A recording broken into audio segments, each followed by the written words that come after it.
குமாரபாளையம் அருகே 7 வயது சிறுமியை பாலியல் ரீதியாக துன்புறுத்திய இளைஞரை கைது செய்யப்பட்டு இளைஞரை தங்களிடம் ஒப்படைக்க வேண்டும் என கூறி பொதுமக்கள் காவல் நிலையத்தை முற்றுகையிட்டு வாக்குவாதத்தில் ஈடுபட்டதால் பரபரப்பு ஏற்பட்டது. இதுகுறித்த கூடுதல் தகவல்களை நமது செய்தியாளர் ராமச்சந்திரனிடம் வழங்க கேட்கலாம். ராமச்சந்திரன், வணக்கம். குமாரபாளையம் அருகே 7 வயது சிறுமிக்கு பாலியல் தொல்லை அளித்த இளைஞர் கைது செய்யப்பட்டிருக்கிறார். கைது செய்யப்பட்ட இளைஞரை தங்களிடம் ஒப்படைக்க வேண்டும் என்று சிறுமியின் உறவினர்கள் காவல் நிலையத்தை முற்றுகையிட்டிருக்கிறார்கள். இது பற்றிய விவரங்கள் என்ன சொல்? வணக்கம் மகன். நாமக்கல் மாவட்டம் குமாரபாளையம் பகுதியில் பேட்டரி தொழிலாளியின் 7 வயது மகள் நேற்று இரவு வீட்டின் அருகே விளையாடி கொண்டிருந்தார். திடீரென மாயமான சிறிது நேரத்தில் அந்த சிறுமி அழுது கொண்டே வந்தபோது சிறுமியின் உடைகளில் இரத்த கரைகள் இருந்ததை கண்டு பெற்ற அதிர்ச்சி அடைந்தனர். உடனடியாக குமாரபாளையம் அரசு மருத்துவமனைக்கு குழந்தை அழைத்துச் செல்லப்பட்டார். அப்போது அந்த குழந்தை யாரும் பாலியல் துன்புறுத்தல் செய்து தெரிய வந்தது. இது குறித்து குமாரபாளையம் போலீசாருக்கு தகவல் அளித்ததன் பேரில் குமாரபாளையம் துணை கண்காணிப்பாளர் கௌதமன் மற்றும் குமாரபாளையம் போலீசார் தீவிர விசாரணையில் ஈடுபட்டனர். அப்பகுதியில் சந்தேகத்துக்கிடமான வகையில் நடைபெற்ற ஆய்வுகள் குறித்து ஆய்வுகள் மேற்கொள்ளப்பட்டது.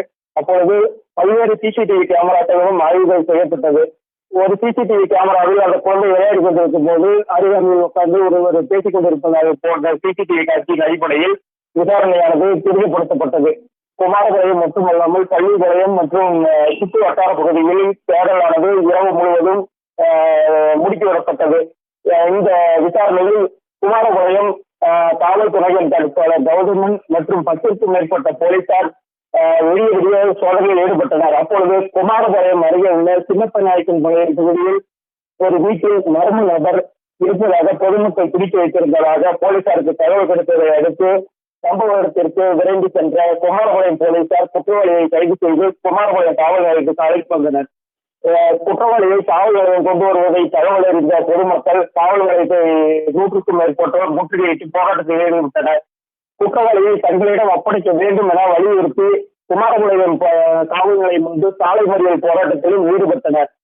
பின்னர் குமாரபாளையம் உட்கோட்ட துணை காவல் கண்காணிப்பாளர் கௌதமன் மற்றும் ஆய்வாளர் கௌமணி ஆகியோர் பொதுமக்களிடம் பேச்சுவார்த்தையில் ஈடுபட்டு உரிய தண்டனை வாங்கி தரப்படும் என அளித்த வாக்குறுதியின் பேரில் போராட்டமானது கைவிடப்பட்டாலும் சுமார் 200க்கும் மேற்பட்ட பொதுமக்கள் காவல் நிலையத்தை சுற்றியே ஒரு பரபரப்பான சூழல் இருந்து வந்தது.